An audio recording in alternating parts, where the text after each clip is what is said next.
Amen. Yan, salamat sa Panginoon sa ating kabataan na Sister Abigail. Palamahan natin ng Diyos. Yan, sa Family Day, first Sunday of the month, nag-tentrain tayo ng bawat kabataan. Okay? Pagkaikot ng kabataan, kanaya naman, no? Okay, parihin ng Diyos. Yan, yung sa Matthew chapter 4. Okay, isa siya sa supporting verse. Yan, yung 1 John chapter 2, 16, yan yun.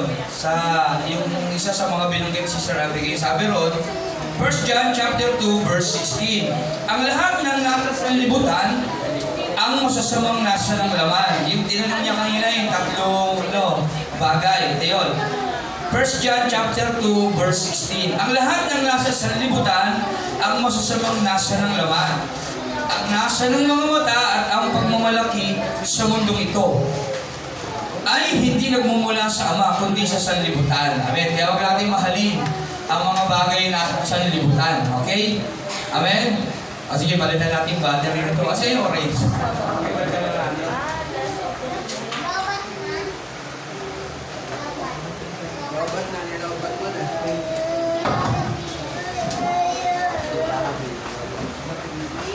Yan, purihin ng Diyos. Yun yung mga nasa, yung mga, ang lahat ng nasa sanlibutan. Ayan yung mga nasa ng laman, yung pita ng laman. Yan. Nasa ng mata, yung nakikita ng ating mga mata. At pagmamalaki sa mundong ito sa ibang saling kayamanan ng mundong ito. Pagmamalaki kayamanan yun. Okay? Yan. Okay. Tapos sa Matthew chapter 4, yung topic niya, ito yung time na nag-ayuno si Jesus. Okay? Nag-fasting siya nun. Ilang araw siya nag-fasting nun? 40 days. Yan, diba? 40 days. Ano lang kinain niya? Siyempre wala, fasting nga eh. Tubig, ibino siya tubig doon. Kaya nung time na yun, yung sa Samaritano, diba? O nag-iigib siya sa balon. Umiinom din siya tubig. 40 days, hindi siya kumain, pero umiinom siyang tubig doon. At yun, gaya na sinabi si Sister Abigail, kapag tayo ay lalong gustong magseryoso, andyan dyan yung kaaway. Talagang susuburin tayo yan. Kapag para may isip ko, gusto ko lang magbago, nare-realize ko na yung mali ko. Parang gusto ko lang lagi magbasa ng Bible. Yan, magpapadala yan ng mga hadlang. Magpapadala yan ng mga kaibigan mo para libangin ka, para hindi ka magbasa ng Bible. Parang gusto ko palaging manalangin, bubuluhin ka yan ng mga tao kasama mo. Kaya napakalaga ng quiet time sa madaling araw. Sa CR, yan, maganda yan. Sa CR, pe-pray ka kasi walang istorbo doon. Walang manggugulo sa iyo sa CR. Diba? Kapag nasa labas ka, sa kwarto minsan, nandiyan yung nanay mo, yung tatay mo. Kaya pinaka-the best. Para sa akin ewan ko kung sa inyo din, sa CR. Maganda mag-pray. Yan, totoo yun. Kasi sa madaling araw, alas 2, alas 3, mag-pray, magbasa ng Bible. O kaya kung church, punta ka dito sa church, hirami mo yung susi. Yan, dito ka gumawa ng godly training mo, fasting. Pwede yun, fasting ka dito, prayer fasting. Tapos mag-pray, linis ka ng electric fan, tapos basa ka na naman ng Bible, linis ka ng sahig, ano pa, ayusin mo, umintura ka, umipintura.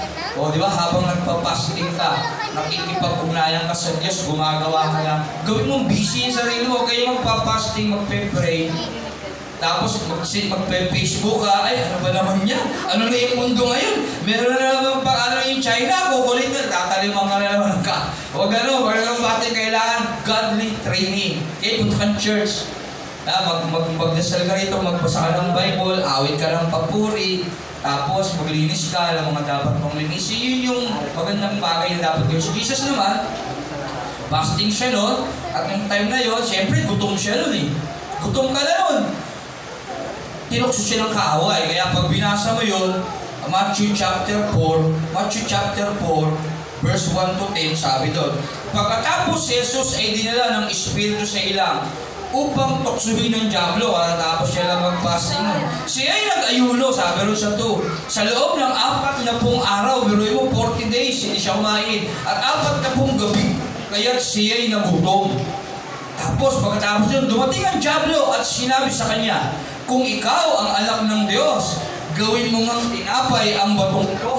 Gutom na siya eh. Natural, ang pagkain na wala pa ng burger eh. Nung panahon ni Jesus, wala pang burger nun. Wala pang mga ensimada, mamon, tinapay pala yun, walang libadura. Maaaring gano'n. Luluto-luto, tinapay. Sabi ni Satanas, gawin mo ang bato, kasi makapangyari siya, anak siya ng Diyos eh.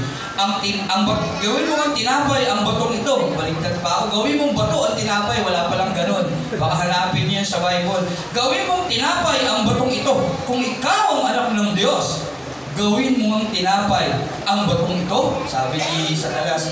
Sabi ni Jesus sa Matthew chapter 4 verse 4, ngunit sumagot si Jesus, sabi ng sumulat sa Matthew, ngunit sumagot si Jesus, nasusulat, ang tao'y hindi lamang sa tinapay na bubuhay, kundi sa bawat salitang nagmumula sa bibig ng Diyos. Meron agad siyang sinagot kay Satanas. Pagkatapos dinala siya ng diabo, hindi nagtagumpay yung kaaway. Sinagot niya ito ng salita ng Diyos eh. Pagkatapos dinala siya ng diablo, yung laman, sinusubok sa kalaman. Sa Matthew chapter 4 verse 4, kasi gutom siya eh. Pag gutom ka, sabi nga ni Satanas sa Diyos sa panahon ni Job, lahat ng bagay ay kayang gawin ng tao, huwag lang siyang mamatay. Kaya nga, binigyan siya ng sakit kasi sinubok yung laman niya. Si Jesus naman, dahil siya'y gutom, sinubok din siya sa laman. Nagugutom siya, kailangan na laman ng pagkain, pero hindi siya natukso doon. Bagkus, nilabanan ni Jesus ito ng salita ng Diyos. At nung sabay, pagkatapos dinala siya ng diablo sa Jerusalem, ang banal na lungsod at pinatayo sa taluktok ng templo, doon na siya sa mataas. Dinala siya doon ng diablo. Sinabi nito sa kanya, kung ikaw ang anak ng Diyos, magpatihulog ka, sapagkat nasusulat, sa kanyang mga kamay, ikay itatagubilin, at sa kanyang mga kamay, ikay aalalayan, nang sa mga bato paamoy, hindi masasaktan. Muli, sumagot na naman si Jesus. Nasusulat din naman, huwag mong susubukin ang Panginoon mong Diyos. Yan, kaya sa buhay natin, yung puntos niyang pangalawa, huwag nating subukin ang Diyos sa ating mga buhay. Tandaan natin sa Hebrew chapter 10, malagim, takot ng Diyos, nakakatakot ang Diyos, huwag natin susubukin. Kung ayaw natin, higit natin siyang makilala ng lubos na talagang Diyos na nagpaparusa sa ating mga buhay, tandaan natin yan. Huwag natin susubukin ang Diyos. Kaya sabi ni Jesus, huwag mong susubukin ng Diyos, kasi ang Diyos ay makapangyarihan, ang Diyos ay banal at nakakatakot kapag siya, yung boses niya pa lang sabi ni Moses sa bundok, nakakakilabot, parang gagundong ng mga ng kulog, parang gano'n ang tinig ng Diyos. Kaya huwag natin susubukin ng Diyos sa lahat ng pagkakataon. Testing nga, kung talagang may Diyos, testing nga, kung hindi siya magagalit, huwag tayong gano'n, okay? Ngunit sumagot si Jesus, nasusulat naman, huwag mong susubukin ang Panginoon mong Diyos. Ibig sabihin, dapat ikaw ang sumunod sa Diyos. Hindi ikaw ang dapat masunod ng Diyos mo. Amen? Kaya hindi tayo yung mga Panginoon, ito di ba yung dapat kong gawin para ako maligtas? Tandaan natin, tayo mga iglesia, mga lahing pinili, pinango sa kadiliman, patungo sa kaliwanagan. Pumupunta tayo sa church dahil ligtas na tayo. Okay? Pumupunta tayo sa church hindi para mapatawad sa kasalanan, kasi bago pa pumunta ka dito, na-realize mo na yon. Di ba? Kaya nga pupunta sa church para magpasalamat at maghandog, sumamba sa pangalan niya dahil sa kapatawaran, sa kaligtasan na meron ka na ngayon. Kaya hindi ka na pupunta sa church para ikaw ay maligtas. Okay? Kaya ganon. Kaya sa buhay natin, tandaan natin yan huwag tayo maging religionist. Religionist kasi yung gumagawa ng mga mabubuting bagay para maligtas. Gumagawa siya ng mabuti para kasiyahan siya ng Diyos. Hindi. Kailangan lang natin si Jesus. Tanggapin natin sa buhay natin para kasiyahan tayo ng Diyos at para magawa natin yung mga bagay na pinagagawa niya sa atin na hindi natin kailanman kayang gawin. Amen? Amen po ba? Amen. Yan. Ngunit sumagot si Jesus, nasusulat, huwag mong susubukin ang Panginoon mong Diyos. Kaya huwag natin susubukan ng Diyos sa ating mga buhay. Pagkatapos dinala naman siya ng diablo sa isang napakataas na bundok at ipinakita sa kanya ang lahat ng kaharian ng daigdig at ang kapangyarihan ng mga tao. Sa 1 John 5, sabi doon, 5:19, ang mundo ay nasa ilalim ng kapangyarihan ng diablo. Tandaan natin, lahat ng bagay na nakikita mo dito sa mundo, kapangyarihan, katanyagan, kadakilaan, Tandaan mo, lahat yan ay nasa ilalim ng kapangyarihan ng Diablo. Kapag kaya ang tinignan mo at yan ang pinangarap mo, tiyak, maliligaw ka. Wala kang ibang nanaisin kundi ang magaligayahan ng iyong sarili at madakila ang iyong pangalan. Yan, sabi ron, pagkatapos dinala naman siya ng Diablo sa isang napakataas na bundok at pinakita sa kanya ang lahat ng kaharian sa daigdig at ang kapangyarihan ng mga ito. Sinabi ng Diablo sa kanya, ibibigay ko sa iyo. Pero yung lakas ng loob niya, si Jesus pa yung kausap niya, no? Kanya yun eh. Ibibigay ko sa iyo. Yan. Ibibigay ko sa iyo ang lahat ng ito kung magpapatiraba ka at sasamba sa akin. Kaya sumagot si Jesus. Pagalito kasi tandang padamdam eh, di ba? Nakita yan, padamdam. Ano ba yung punctuation mark? Tama ba? Tandang padamdam? Tama. Exclamation point, di ba pala yung punctuation? Anong pala yung punctuation? Exclamation point. Lumayas ka! Kapag nagre-review ka ng kaaway, huwag ka, lumayas ka, tanas ha, huwag ka ang lambing mo, huwag gano'n, kagaya ni Jesus. Kapag nagre-review ka, lumayas ka, satanas! Kailangan galit, tsaka may kapangyarihan, may authority, yan, may talagang may diin. May tawag dito, yung talagang ikaw talaga tinatanggap mo anak ka ng confident, may confident ka sa sarili mo na talagang nasa iyo ang banal na Espiritu ng Diyos. Huwag yung nagdududa ka sa pangalan ng Jesus, lumayas ka Satanas, nakikiusap ka pa. Hindi dapat pinakikiusapan si Satanas. Tandaan, inuutusan dapat siya.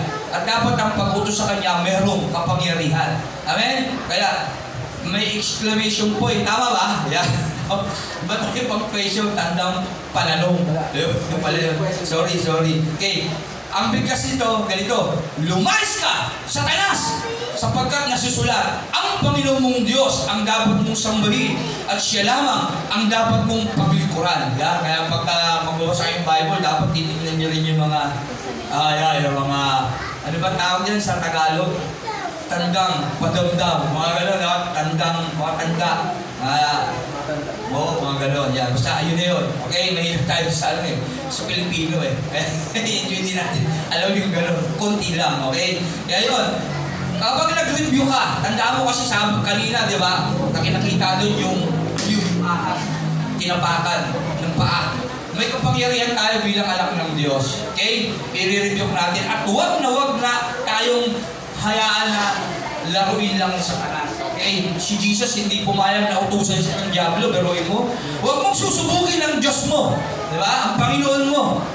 Ganon. Kasi siya ang pinaka mataas sa lahat. Hari ng mga hari, Panginoon ng mga Panginoon. Kaya, ikaw ang tunay ng Diyos. Hari ng mga hari. Diba? Kapag kailanman di nagbabago, Yahweh ang aming Diyos. Yan, si Yahweh, ang ating Panginoong Jesus. Siya ang tunay ng Diyos at dapat makapangyarihan ng pangalan na yun. Amen. Ang pangalan ng Jesus.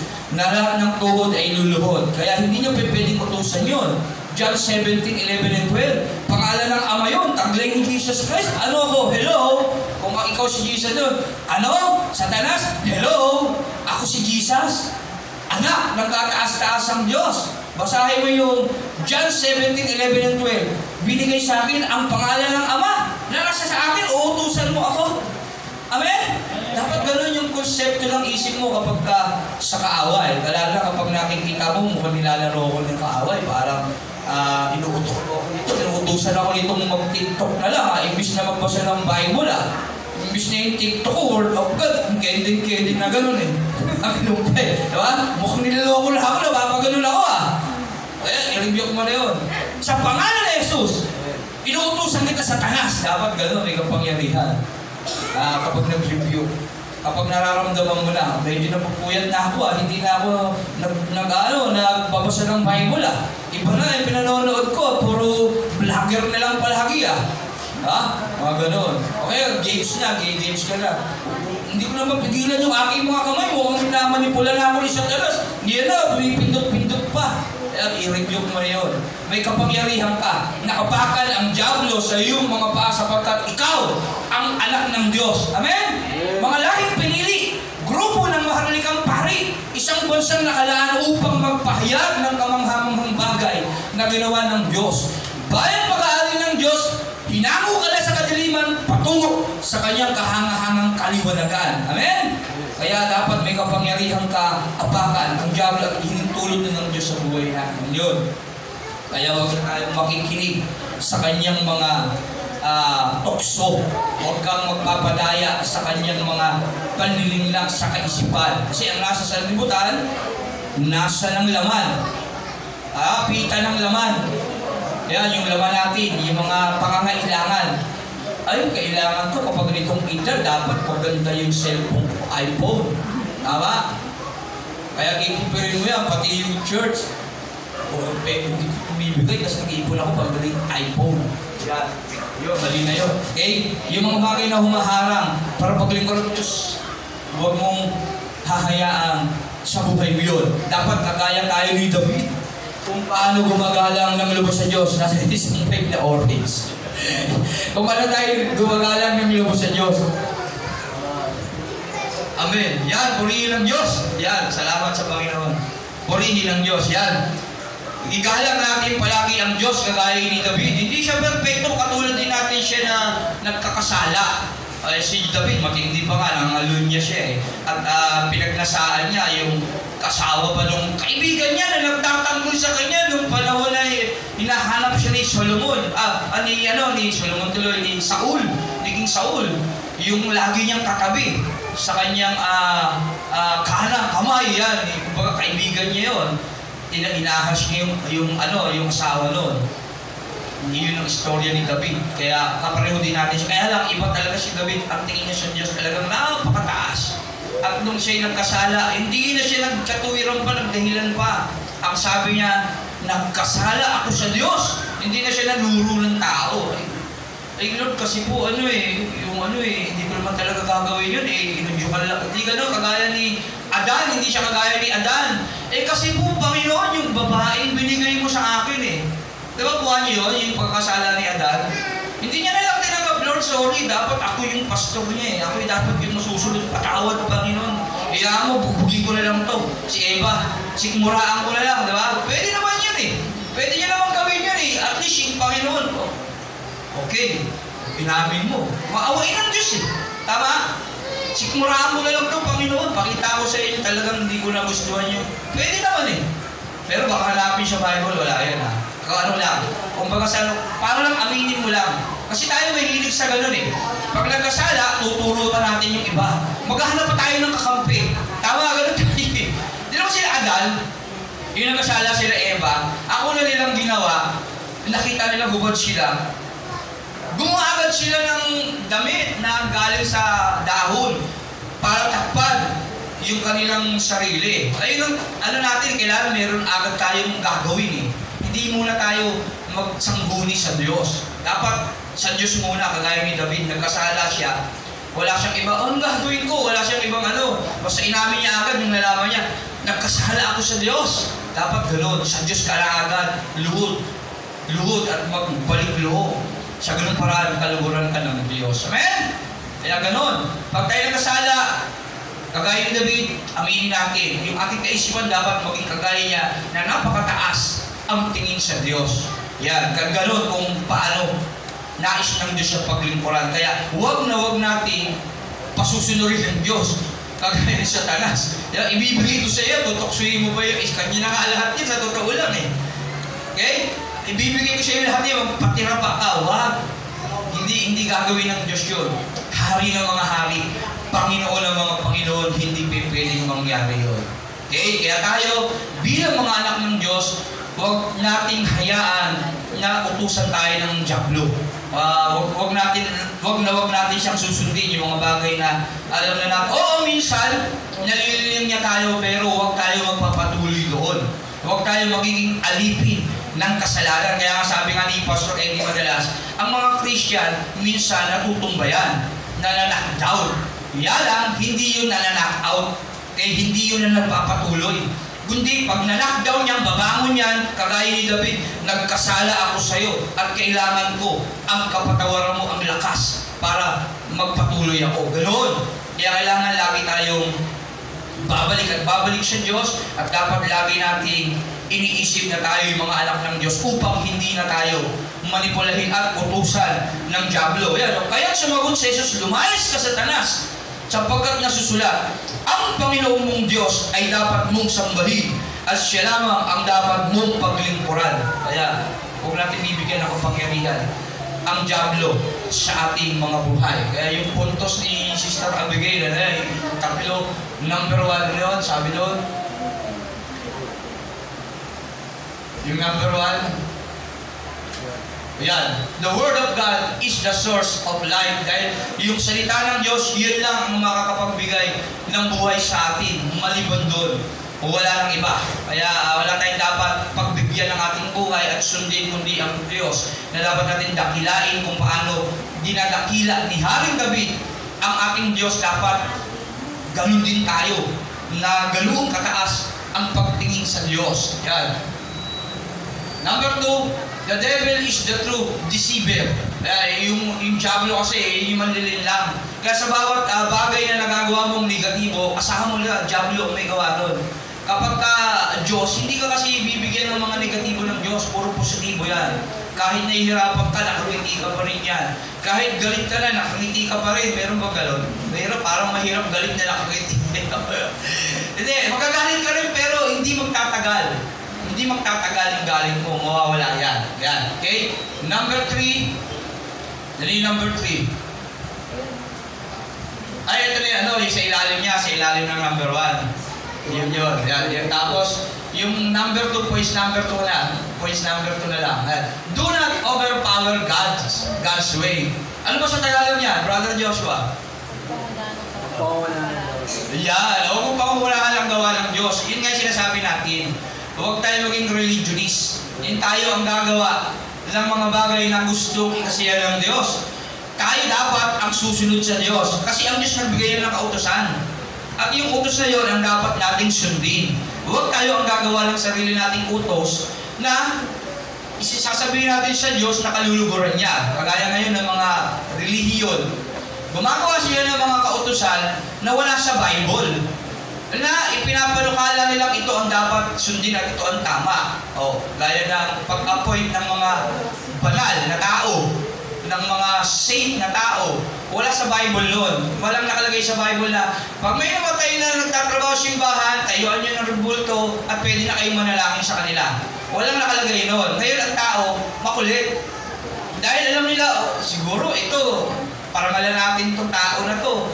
Lagyan natin ng rebulto. Tapos siyempre, dahil mabait yan, kapit yan sa Diyos, lapit sa Diyos yan, pwede tayo manalangin sa kaya, taan Diyos naman, sasabihin doon. Ang likod ng isip natin kaya nga sabi ng Roma, at hinayaan na sila ng Diyos ang ilang madilim na pag-iisip, hanggang sa hindi na nilang malaman ang gumawa ng mabuti. Sila'y naging mga hangal, sabi ng Romans 1. Kaya huwag tayong gagawa, pangungunahan natin ng Diyos, sakto na, eksakto na, it is finished, naganap na. Yung banal na kasulatan, nandiyan na. Huwag na tayong siguro, hindi naman magagalit yung Diyos. Kasi, okay naman ako, mabait naman ako, wala naman ako ginagawang masama. Para ngayon lang naman ako hindi nag-church. Di ba? Madali si Sunday, masaya na kayo, laging Sunday yung pagsisimba lagi na, yun talaga yung pumapasok sa isip ko, gusto sabihin Hindi ko mapigilan Yun talaga yung pag-church kasi sabi ng Diyos, lagi kayo umatin sa mga pagtitipon. Ano ba yun? 10:25 ng Hebreo 10:25. Tingnan, Brother Joshua. Hebreo 10:25. Sample lang to. Nagiging religionist kasi kahit mga Christian sa huwag natin kaliligtaan ang pagdalo sa ating mga pagtitipon. Gaya ng ginawa ng ilan, sa halip palakasin natin ang loob ng isa't isa, lalo na ngayong nakikita natin malapit ang araw ng Panginoon. Sino dito naniniwala malapit na dumating si Jesus?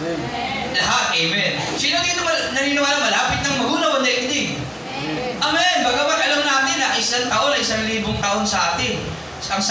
Isang araw sa Panginoon, ilang libong taon sa atin. Tama? Pero naniniwala tayo na malapit na dumating. Amen. Totoo yun.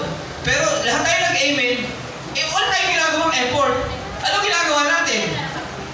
Diba, Komisar, ilan lang dapat nga ito, punong-puno ito, siksikan na ito Gaya kung alam natin malapit na dumating ng Panginoon, dapat itutulak mo yung sarili mo sa kabalalan. Tama?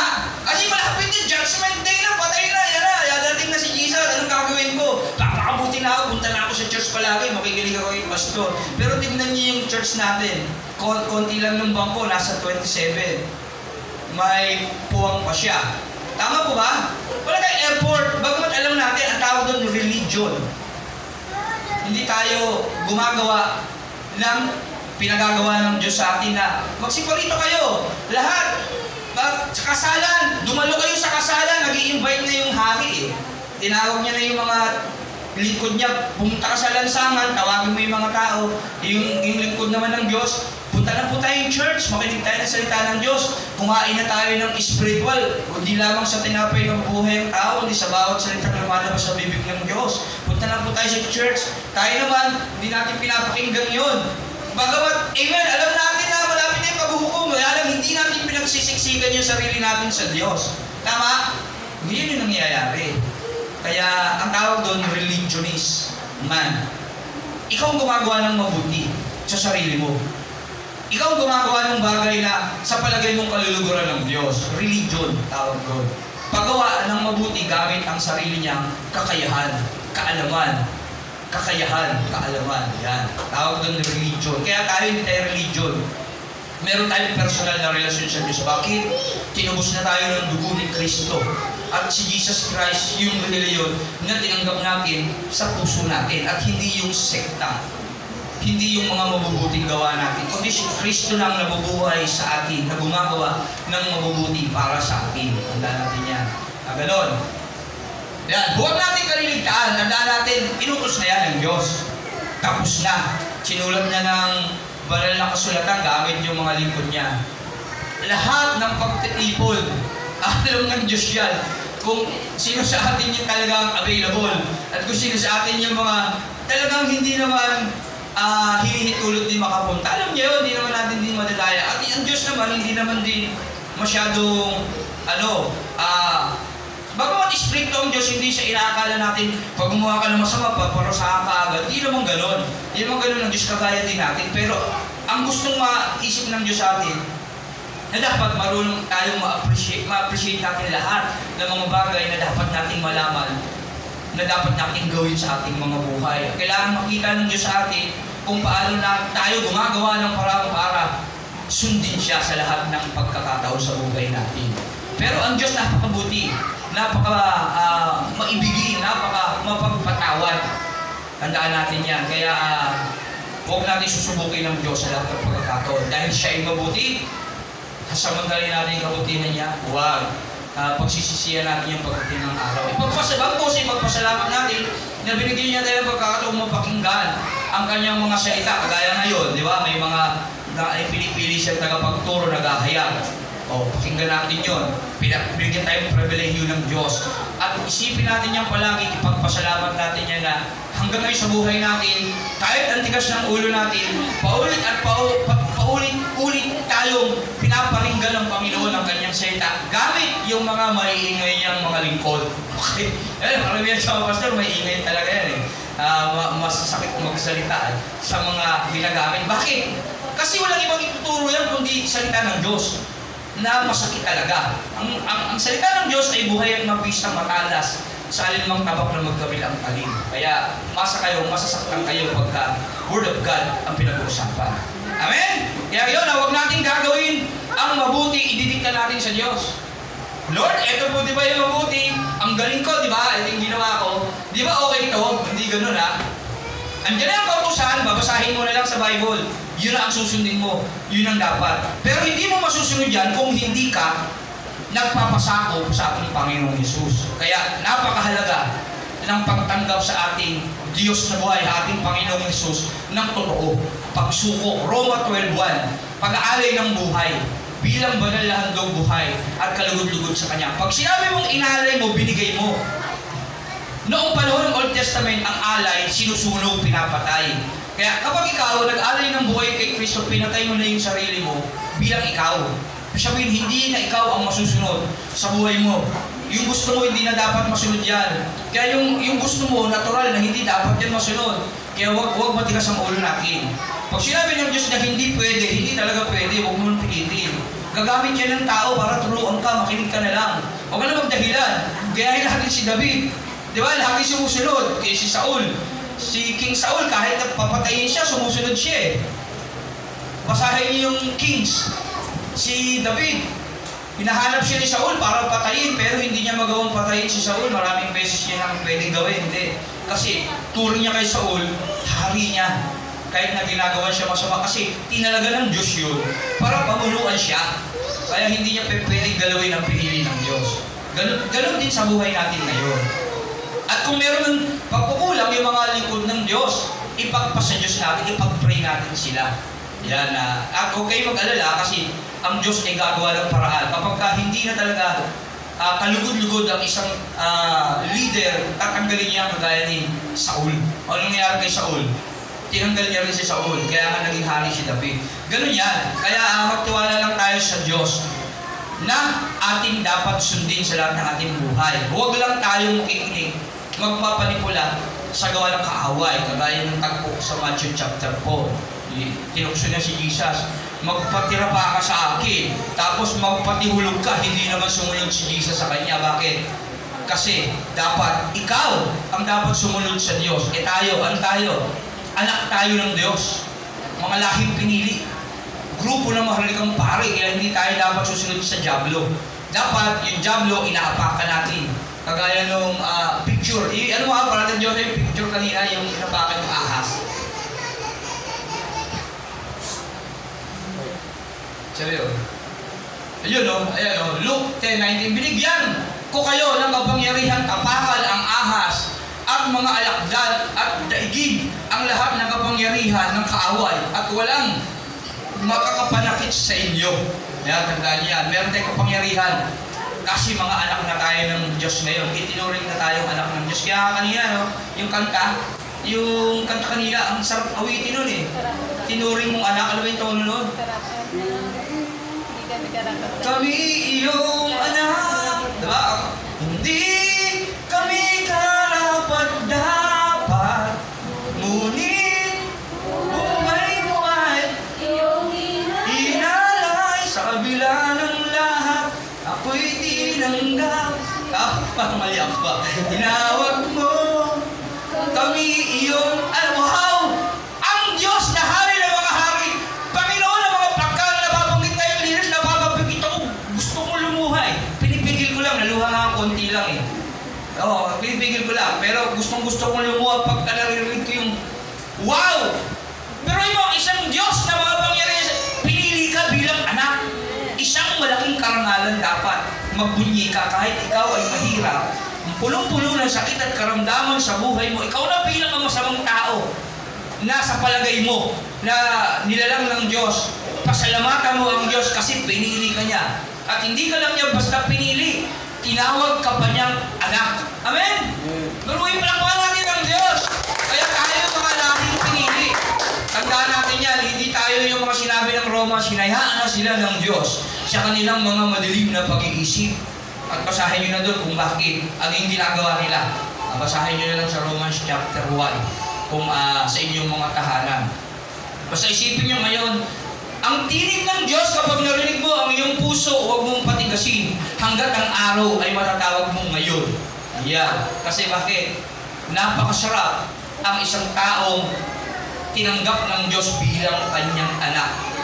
May kapangyarihan, hari ng mga hari, Panginoon ng mga Panginoon, may ari ng lahat, maging ng kalangitan, siyang hari. At pagdating ng panahon, maghahari din tayo kasama niya. Amen?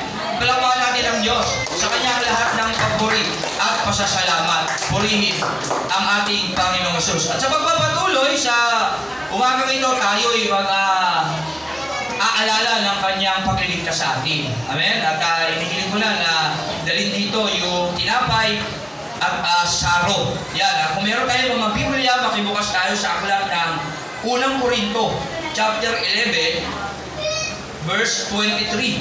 Yan.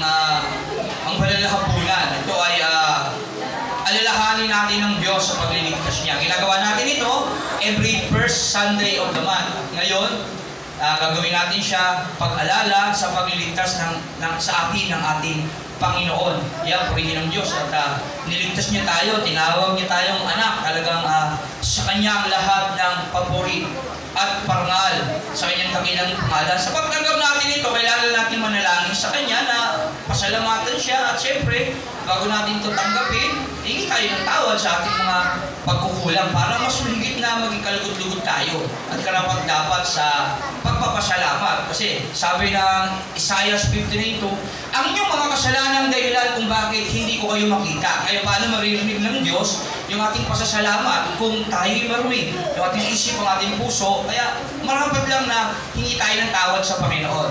Kaya sa umagang ito, tayo lahat ay tumayo at tayo'y manalangin. Hingi tayo ng tawad sa Panginoon sa ating nagawa. Kahit nandito tayo sa church, nakapag-isip tayo ng hindi maganda, hingi muna tayo ng tawad. Kaya tayo manalangin. Lord, salamat sa umagang ito. Hinihiling po namin sa iyo na kami iyong patawarin sa lahat ng aming nagawang pagkakamali, karumihan sa aming isip at puso, Panginoon. At salamat, Panginoon, sa buhay na pinagkaloob mo, lalo na sa kaligtasan, Panginoon, na ginawa mo sa krus. At ngayon, aming aalalahanin sa pamamagitan ng pagkain ng tinapay at pag-inom, Panginoon, sa kopa. Sa araw ito na sumisimbolo ng iyong dugo, Panginoon. Salamat sa iyong pagliligtas at salamat sa kapatawaran na iyong binigay sa amin sa iyong lahat ng pagpuri, pasalamat, pagsamba sa pangalan ni Jesus na aming Panginoon tagapagligtas. Amen. Amen. Ayan. Gagawin na natin yung tinapay at saro. Ayan.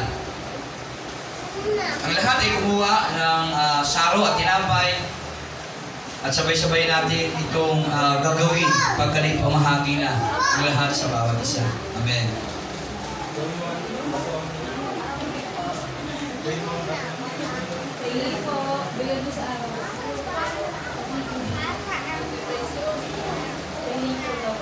Ayan. Lord, kayo na pong bahala sa bawat isa sa amin.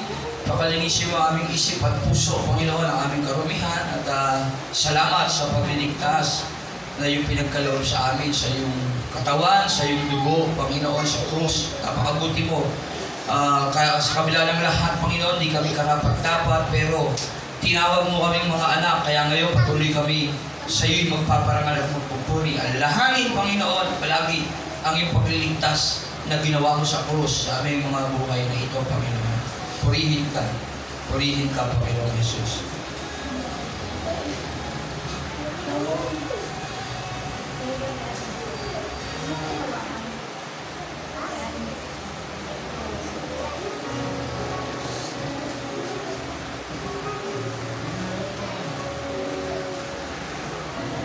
Amen. Hallelujah. Salamat sa Panginoon.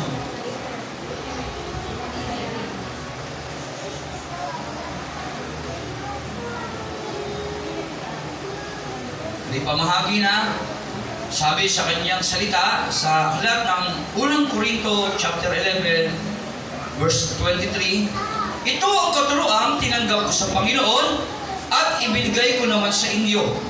Noong gabing siya ipinagkanulo ang Panginoong Jesus, dumampot ng tinapay, nagpasalamat at pinagpira-pira sa iyon at sinabi, ito ang aking katawan na inahahandog para sa inyo. Gawin ninyo ito bilang pag-alala sa akin, sabay-sabay natin kainin ng tinapay.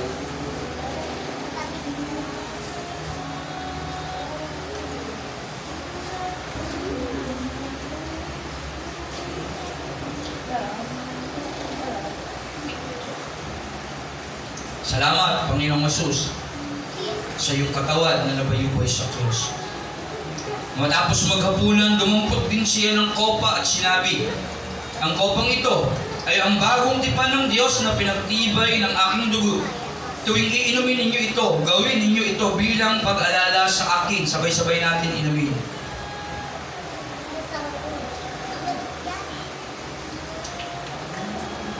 Salamat, Panginoong Jesus. Tayo manalangin sa Diyos. Lord, salamat. Salamat sa iyong buhay, Panginoon, na iyong binigay sa amin, Panginoon. Bilang katubusan ng lahat ng aming pagkakasala, Panginoon. Kagalingan sa lahat ng aming sakit at karamdaman, Panginoon. At pag-aahon sa lahat ng aming kahirapan. Kaya kami na ngayon, itinuring mo ang mga anak mo na kami sumampalataya sa iyo.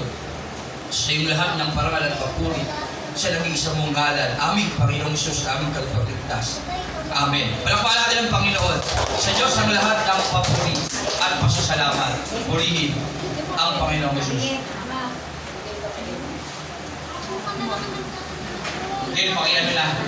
Pakipindot na. Okay, yan. Salamat sa Panginoon. Dadako na tayo sa announcement. Yan.